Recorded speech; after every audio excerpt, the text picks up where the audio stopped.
ओम अज्ञानतिमिरान्धस्य ज्ञानाञ्जनशलाकया चक्षुरुन्मीलितं येन तस्मै श्रीगुरुवे नमः। जय श्री कृष्ण चैतन्य प्रभु नित्यानंद श्री अद्वैत गदाधर श्रीवासादि गौर भक्त वृंद। हरे कृष्ण कृष्ण कृष्ण हरे हरे, हरे राम राम राम हरे हरे। हरे कृष्ण कृष्ण कृष्ण हरे हरे, हरे राम राम राम हरे हरे। हरे कृष्ण कृष्ण कृष्ण हरे हरे, हरे राम राम राम हरे। हरे कृष्ण। सभी भक्तों का स्वागत है। तो हम चर्चा कर रहे थे कि जगन्नाथ जी अपने भक्तों के साथ कई प्रकार के लीला करते हैं। जगन्नाथ जी स्वयं इच्छा करते हैं, यहाँ पे जगन्नाथपुरी में स्वयं इच्छा करते हैं कि शुद्ध भक्तों के साथ मैं बाहर जाऊं, थोड़ा घूमूं, क्योंकि हर रोज यहाँ बैठा रहता हूँ इतने बड़े मंदिर में। हाँ? तो जगन्नाथ जी बड़े दयालु होने के कारण प्रत्येक भक्त के साथ, उनके जो निजी भक्त है या शुद्ध भक्त है, उनके साथ वो रहना चाहते हैं, उनके साथ कुछ समय गुजारना चाहते हैं। तो एक बार एक माली की लड़की, ये जगन्नाथपुरी में की बात है, माली के लड़की को मल्ली कहा जाता है। तो ये माली की लड़की अपने बाग में या अपने खेत में कुछ सब्जियां तोड़ते रहती है, और तोड़ते समय बड़े सुंदर राग में गीत गोविंद गाते रहती है। ऑफ कोर्स अगर आप जगन्नाथ जी का एरिया देखोगे जगन्नाथपुरी में जाकर, बहुत बड़ा एरिया है और सुंदर बाग भी है वहां पे, समझो।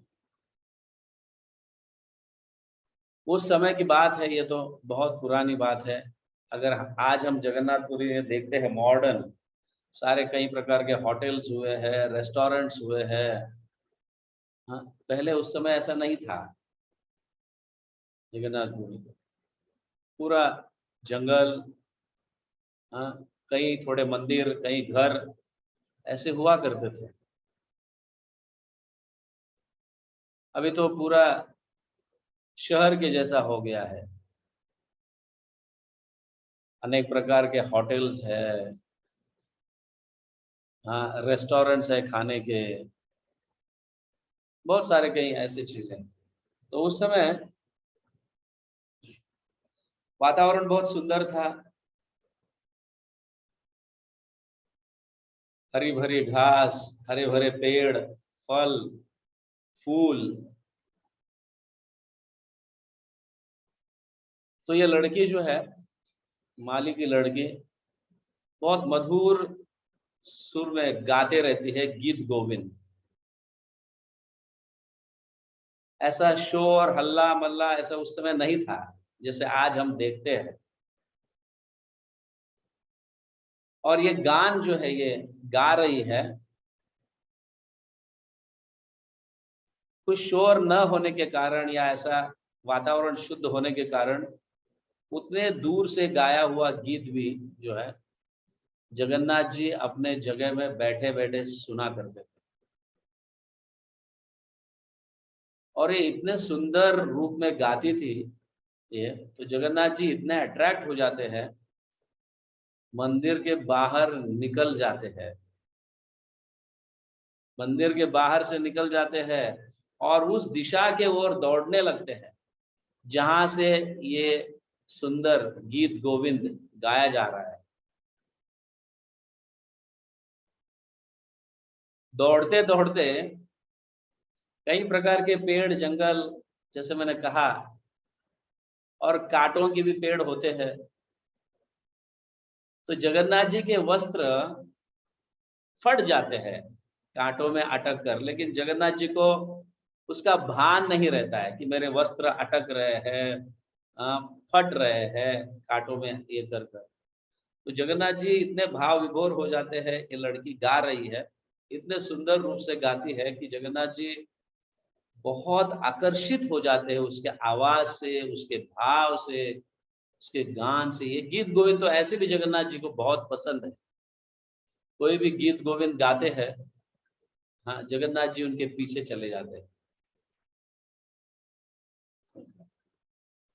तो ऐसे ही चैतन्य महाप्रभु भी जब जगन्नाथ जी के दर्शन करने मतलब आते रहते थे या जगन्नाथपुरी में रहते थे, तो ऐसे ही कोई एक स्त्री गीत गोविंद गा रही थी। तो चैतन्य महाप्रभु भी बिना कुछ सोचे समझे संन्यास लिए हुए हैं, सोचे समझे उस दिशा के ओर दौड़ने लगते हैं जहां से ये आवाज आ रही है।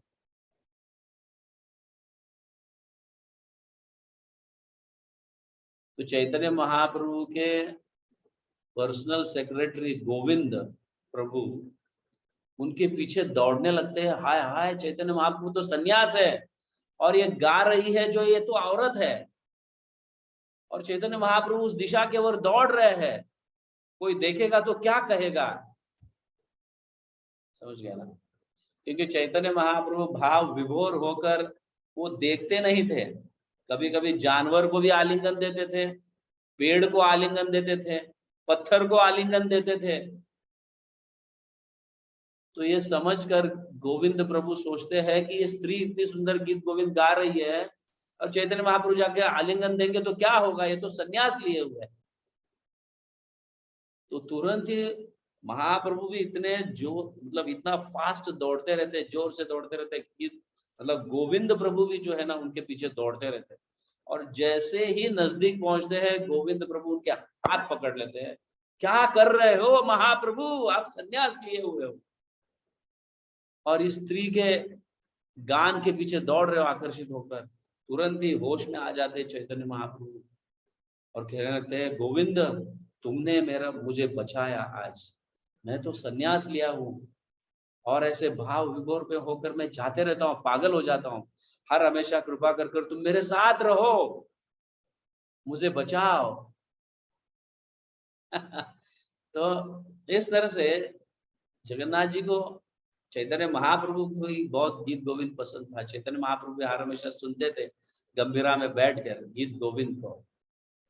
दामोदर पंडित स्वरूप दामोदर गाते थे, मुकुंद दत्त गाते थे और चैतन्य महाप्रभु उसे सुना करते थे, सुनते सुनते रोते थे।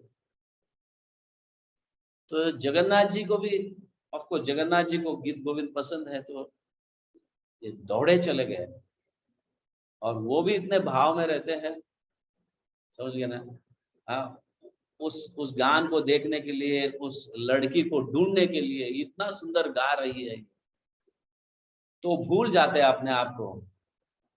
हाँ, कांटों में उनका वस्त्र, उपवस्त्र या धोती फटता है।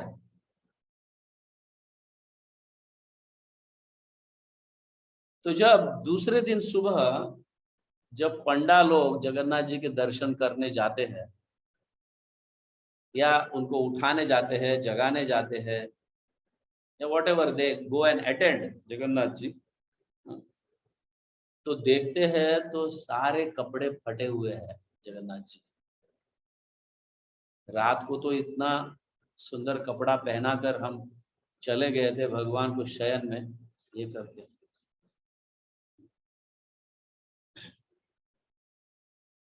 तो देखते हैं तो सारे कपड़े फटे हुए रहते हैं। ये रात की बात नहीं, ये शाम की बात है। समझ गए? तो जाकर ये राजा को कंप्लेन करते हैं, पंडा लोग, पुजारी लोग राजा को कंप्लेन करते हैं कि ऐसा ऐसा हुआ है, जगन्नाथ जी के कपड़े फट गए हुए हैं। तो पंडा लोग और राजा बहुत चिंतित हो जाते, ये क्या हो गया, ये क्या लीला होगी, हाँ, ऐसे कैसे कपड़े फट गए। तो भगवान स्वयं जगन्नाथ जी जो है राजा के सपने में जाते हैं और कहने लगते हैं कि ये मल्ली जो है बाग में जब सब्जियां तोड़ती थी, उस समय गीत गोविंद गा रही थी और मैं उस गीत गोविंद के प्रति आकर्षित हो जाता हूँ, मुझे बहुत पसंद है ये गीत गोविंद, इसलिए मैं मंदिर से बाहर निकलकर दौड़ने लगा और दौड़ते समय मुझे भान नहीं रहा, हाँ, कांटों के पेड़ और भी कई प्रकार के पेड़, तो ये सारे कपड़े उसी में फट गए हुए हैं। मैं चाहता हूं कि इस लड़की को यहाँ पे लेके आओ और मेरे लिए रोज रात को सोते समय गीत गोविंद गाए। तो राजा एक बड़ी पालकी बनाता है और पालकी के साथ कुछ नौकरों को भेजता है, जाओ इस लड़की को लेके आओ। और वो लड़की के घर जाते हैं, उस लड़की को लेके आते पालकी में बिठाकर और इतनी सुंदर व्यवस्था करते हैं। इतना ही नहीं कि इस लड़की को मेंटेन करने के लिए कुछ पगार भी दिया जाता है, पेमेंट भी दिया जाता है और उसके लिए सुंदर घर भी बनाया जाता है। समझ गए ना, सुंदर उसको घर बनाकर और उसको सैलरी देकर उसे रोज, जगन्नाथ जी स्वयं चाहते हैं कि वो तुम्हारे मुख से गीत गोविंद सुनना चाहते हैं रोज शयन जाने से पहले। तब से समझ, ये तब की बात है, उसके पहले गीत गोविंद गाया नहीं जाता था शयन के समय। लेकिन जब इस लड़की के गाते हुए इस स्वर को सुनकर, गीत गोविंद को सुनकर जगन्नाथ जी इतने आकर्षित हो जाते हैं और भागते हैं, तब से उस समय से प्रतिदिन एवरी डे आज के तारीख तक रोज जगन्नाथ जी सोने से पहले गीत गोविंद गाया जाता है। और ये तो बहुत बहुत पुरानी बात है ये तो, लेकिन ऐसी राजा ऐसी व्यवस्था करते हैं कि ये लड़की के पूरे परंपरा में ही उनके वंशज में आज तक गा रहे हैं। तो इसी तरह से इस लड़की ने अपने बच्चों को सिखाया होगा, वो बच्चे फिर प्रतिदिन गा रहे होंगे जगन्नाथ जी के लिए, उन बच्चों के बच्चे गा रहे होंगे और उस बच्चे के बच्चे गा रहे होंगे।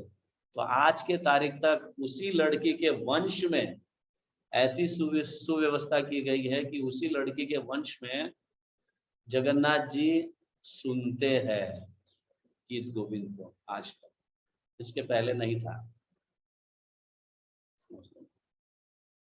तो जगन्नाथ जी को गीत गोविंद बहुत पसंद है। जो गीत गोविंद गाता है उसके पीछे जगन्नाथ जी दौड़ते हैं, ऑफ कोर्स प्रेम से, भाव से, हाँ? और उसको गाने के लिए भी जो है ना बहुत ऊंचे लेवल की भक्ति चाहिए। कल तो हम बता रहे थे कि इसको तो आप पढ़ भी नहीं सकते और समझ भी नहीं सकते, ऐसी भाषा में, ऐसी संस्कृत भाषा में ये गीत गोविंद लिखी है। समझ लो, हमारे आचार्य बताते हैं जैसे सिंह सिंह का बच्चा होता है, सिंहनी की बच्चा होता है, हाँ? तो जब वो दूध देती है तो सिंह का बच्चा जो है उस दूध को पीता है, उसके पास ही ये योग्यता है कि वो उस दूध को डायरेक्टली स्वीकारता है। अगर उस सिंहनी के दूध को किसी पात्र में लेना है तो उसको साधारण पात्र नहीं चलेगा, मिट्टी का या पीतल का या स्टील का, ये धारण नहीं कर सकते हैं। सिंह के मतलब सिंहनी सिंहनी या व्हाटएवर, जो फीमेल सिंह जो है, उसके दूध को सिर्फ सोने के पात्र में ही धारण किया जा सकता है, और किसी पात्र में उसको पकड़ा नहीं जा सकता है या उसको ये नहीं किया जा सकता है। जैसे हम गाय के दूध को धोते हैं बाल्टी में कहो या किसी में कहो, सिंह के दूध को धोया नहीं जाता है। अगर धोते भी तो है तो किसी भी हालत में किसी भी पात्र में उसको पकड़ मतलब समेटा नहीं जाता। उसके लिए सुवर्ण का पात्र होना चाहिए, सोने का पात्र होना चाहिए, उसी में वो दूध रहता है। तो ऐसी योग्यता होना चाहिए।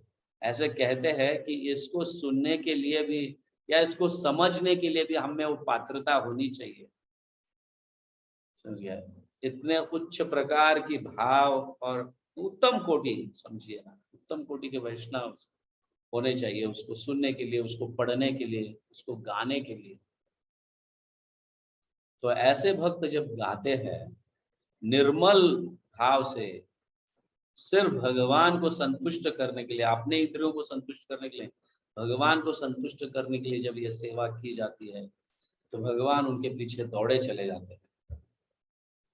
और ये आज के तारीख में भी होता है। ऐसे नहीं कि ये पुरातन काल की ये कहानियां हैं या उस समय हुआ होगा। आज ऐसे कौन शुद्ध भक्त है, लेकिन होते हैं शुद्ध भक्त, भगवान जानते हैं उनको। और आज भी जगन्नाथ जी अनेक शुद्ध भक्तों के साथ लीला करते हैं और प्रतिदिन करते हैं। नहीं ऐसा नहीं, ऑफकोर्स इसको कहा नहीं गया होगा, इसको लिखा नहीं गया होगा, लेकिन भगवान स्वयं इच्छा करते हैं। उनकी इच्छा है कि मैं भक्तों के साथ रहूं, उनके साथ बाहर जाऊं, उनके साथ कुछ व्यवहार करूं, प्रेम प्रेम का संबंध स्थापित करूं।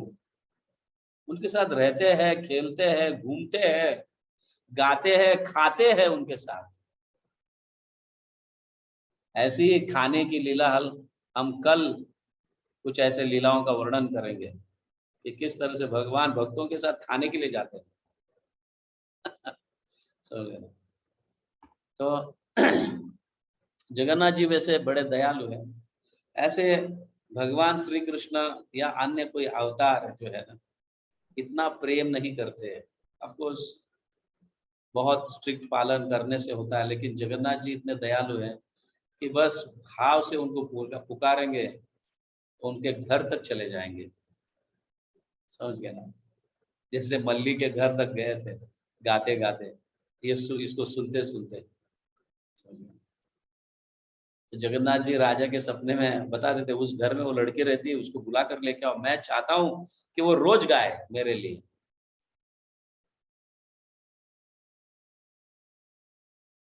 तो उसी का वंशज आज की तारीख तक गाते हैं। वहां पे जो भी सेवा है, हाँ, भोग बनाने का कहो, श्रृंगार करने का कहो, सुलाने का कहो, जिन जिन को जो सेवा नियुक्त की गई है प्राचीन काल में, उसी के वंशज में ये सेवा करते हैं। समझ गया? यहाँ तक कि जगन्नाथ जी का जो ध्वजा जो लगता है ऊपर, जिसका हम कुछ समय पहले कुछ दिनों पहले इसका वर्णन कर रहे थे, तो उसी के वंशज में ही लगाते हैं वो ध्वजा, और कोई नहीं लगाते। उसी तरह से भोग बनाने वाले भी जो लोग हैं बहुत सारे, वो उसी के वंशज में बनता है, अन्य कोई नहीं बना सकता। और पुजारी भी जो है, पूजा करने वाले, उन्हीं के वंशज में है। इसलिए परंपरा में सिखाया जाता है। ऐसे नहीं कि मैं पुजारी था और मेरा बच्चा साइंटिस्ट बन गया, अब क्या वो पूजा करेगा, चलो हम किसी और को पकड़ लेते पूजा करने के लिए, उसको पैसा देकर उससे पूजा करवाते हैं। या उसको सिखा देते हैं, नहीं, वंश में ही था, परंपरा में ही था। इसलिए हमारा परम कर्तव्य बनता है कि हम भक्त है तो हमारे बच्चे भी भक्त बने, हम उनको सिखाए, बचपन से ही उन्हें भक्ति के विषय में कहे, सुंदर सुंदर लीलाओं का उनके सामने वर्णन करे, ताकि उनका हृदय निर्मल हो, वो भक्त बने आगे चलकर। समझ गए? ये हमें एक देन है भगवान की। भारत भूमि ते वैल मनुष्य जन्म जार, जन्म सार्थक करी कर परोपकार। इतना सुंदर जन्म मिला है हमें भारत भूमि में, और वो भी भक्तों के घर में। और हम भी भक्त बने हैं किसी ना किसी, मतलब कि किसी ना किसी की कृपा से। लेकिन हम भी अपने बच्चों को जो है भक्त बनाने का प्रयास करना चाहिए, बचपन से ही उन्हें ये सिखाना चाहिए, क्योंकि अन्य स्कूलों में या कॉलेजेस में ये सिखाया नहीं जाता। इसलिए आजकल बच्चे उद्दंड बन रहे हैं, ना माँ बाप की सुनना चाहते हैं, ना गुरुजनों की सुनना चाहते हैं, हाँ, न बड़े अपने लोगों की सुनना चाहते हैं, क्योंकि ऐसी ही शिक्षा दी जा रही है बाहर कि किसी की नहीं सुनना है तुम्हें, हम जो कहते हैं वही सुनना है तुम्हें। इसलिए माँ बाप भी बड़े चिंतित हो जाते हैं कि बच्चा इतना अच्छा पढ़कर भी जो है उनका ऐसा स्वभाव कैसे है, ऐसे उद्दंड कैसे बन जाते हैं। तो हमारा परम कर्तव्य है, समझ गया, हमें हमारे अपने बच्चों को, अपने स्वजनों को ये शिक्षा दे कि वो भक्ति को अपनाए, भगवत गीता के हाँ उपदेशों का पालन करे, भागवतम पढ़े। ये हमारी परंपरा है। ये नहीं करेंगे तो हमारा वंश कौन सी दिशा में जाएगा, हमारी हमारे लोग आने वाले या आगे जन्म लेने वाले लोग जो है आगे क्या किस दिशा में जाएंगे, कैसे भटकते रहेंगे, क्या होगा उनका। तो ऐसे ऐसे लोगों की रक्षा भगवान कैसे कर सकते हैं? क्योंकि हम अपने लोगों की रक्षा नहीं कर सकते हैं, तो भगवान अपने लोगों की रक्षा कैसे करेंगे?